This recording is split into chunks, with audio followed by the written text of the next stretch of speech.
When a starving old man trembled at the checkout counter, a little girl gave him her last $10, never knowing he was a forgotten biker legend.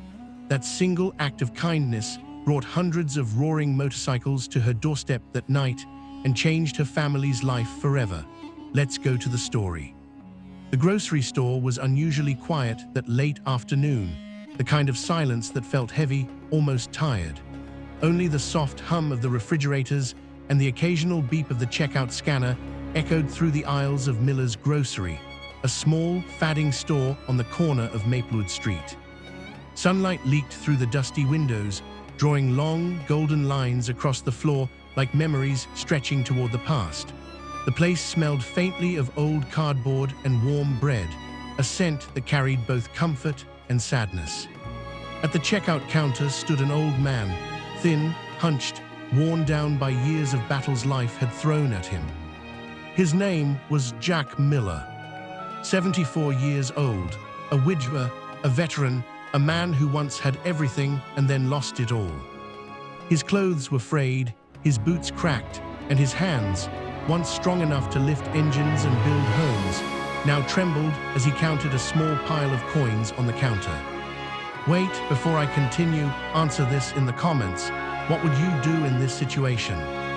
Inside the plastic basket were the simplest groceries. A loaf of bread, a carton of milk, a handful of vegetables.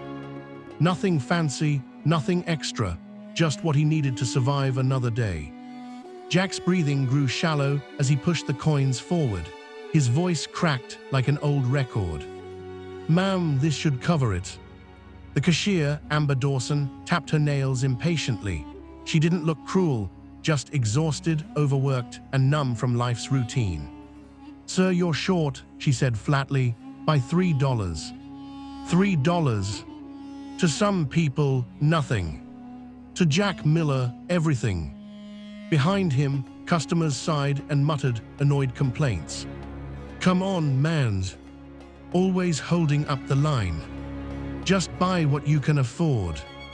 Their words pierced him sharper than knives. Jack swallowed hard. I'm sorry, I'll put the milk back." The humiliation burned him. He kept his eyes down, ashamed, fighting the tightening feeling in his chest. He wasn't always like this. He used to be respected, feared even. He once led a powerful biker brotherhood, but after his wife died, his world collapsed. Depression, medical bills, homelessness, it all swallowed him whole. He felt invisible now, forgotten. Just as Amber reached for the milk to remove it, a new voice entered the moment, soft, small, innocent. "I can pay." The sound of it froze everyone. A little girl stepped forward, barely 9 years old. Her name was Leah Thompson. She wore faded jeans, a slightly torn pink t-shirt, and her brown hair was tangled from running around outside. Dirt smudged her cheeks, but her eyes shined with a quiet bravery. Her mother, Rachel Thompson, looked shocked but didn't stop her. Leah held out a crumpled $10 bill with both hands. "Please, let him keep his food."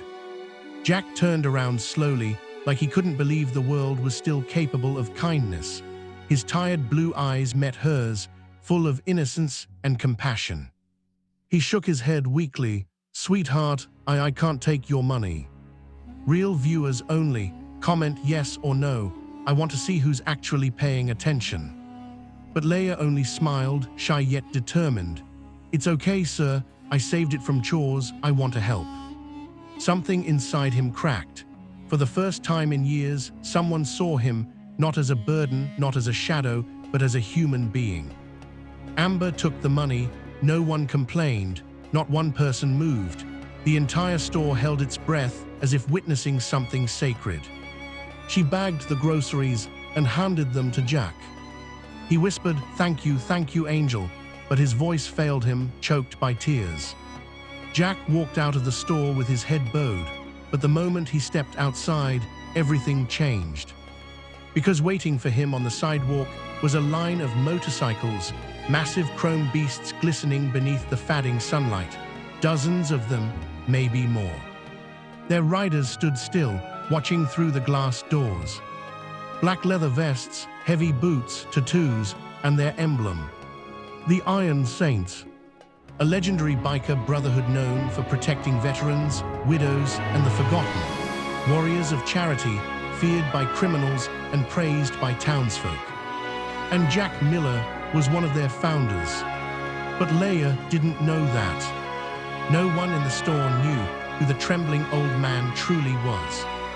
That evening, Leia returned home with her mother to their small, worn-down house at the edge of town. The shingles were peeling, the porch sagging, and the roof leaked whenever it rained.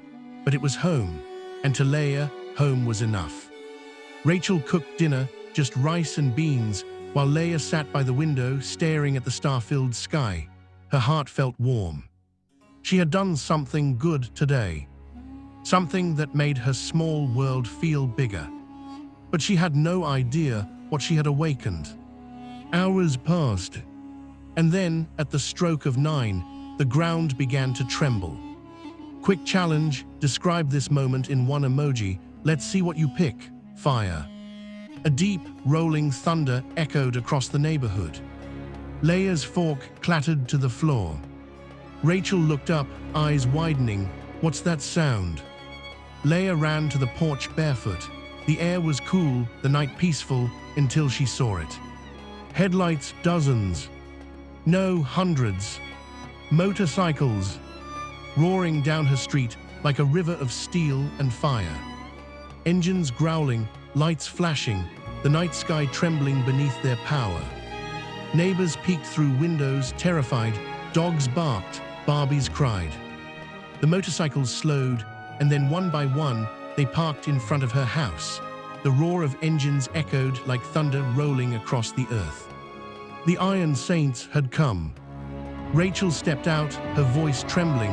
Oh my God. From the center of the biker crowd, a man stepped forward, cleaned up, standing tall, wearing a leather vest marked with years of history. Jack Miller.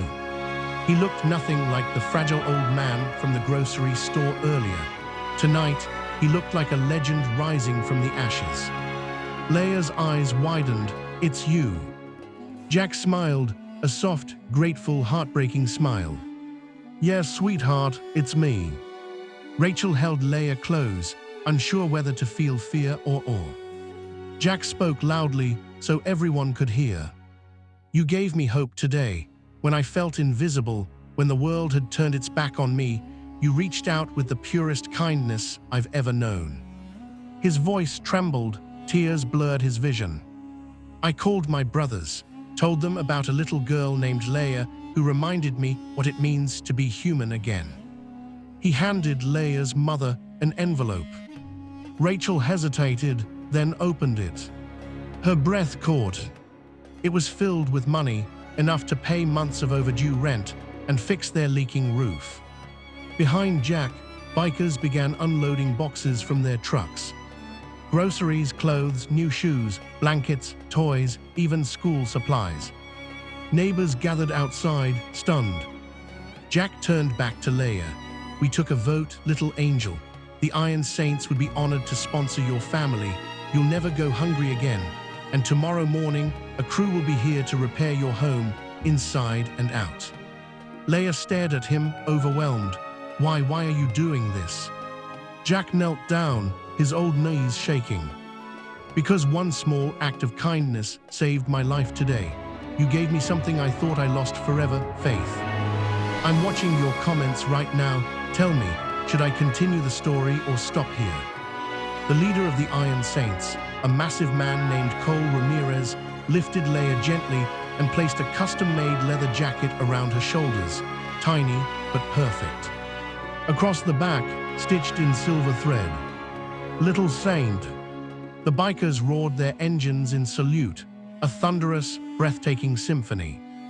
Leia cried softly into Jack's chest. Even the toughest bikers wiped their eyes. For the first time in decades, Jack Miller felt whole again, not forgotten, not broken, but alive. Family. The bikers stayed late into the night, building a bonfire in the front yard. They shared food, laughter, and old stories. Rachel made lemonade with the little she had, neighbors brought dishes, Kids came out to meet the bikers. It became a celebration of humanity. The smell of gasoline mixed with fresh paint as workers patched up the house through the night, refusing to wait until morning. Leah watched them, her heart bursting with joy. All this because of one simple act. Just one. By sunrise, the Iron Saints lined up their motorcycles once more. Engines roared to life. Jack hugged Leah tightly. Kindness doesn't cost much, little one, but it can bring a man back from the edge. Leah waved as hundreds of bikers disappeared into the golden horizon. She didn't know that her story would soon spread everywhere. News stations broadcast it nationwide. Social media exploded with her video. People from across the country sent letters, donations, and promises to help others, just like she did. A few weeks later, above Miller's grocery, a new sign appeared. In honor of Laya, the little saint. And beneath it, one good deed can start an army of hope. And that's exactly what she did. If this story touched your heart, don't forget to like, subscribe, and share this real-life inspired story, because one small act of kindness can change the world. Wait, right now in the comments, one word. What did this story just make you feel? G.O. I'm reading every single one. 1 second pause. Type ghost if you got chills. Type respect if you're standing a little taller today. Do it now. Let's flood this comment section with American pride. Your turn. Comment fast.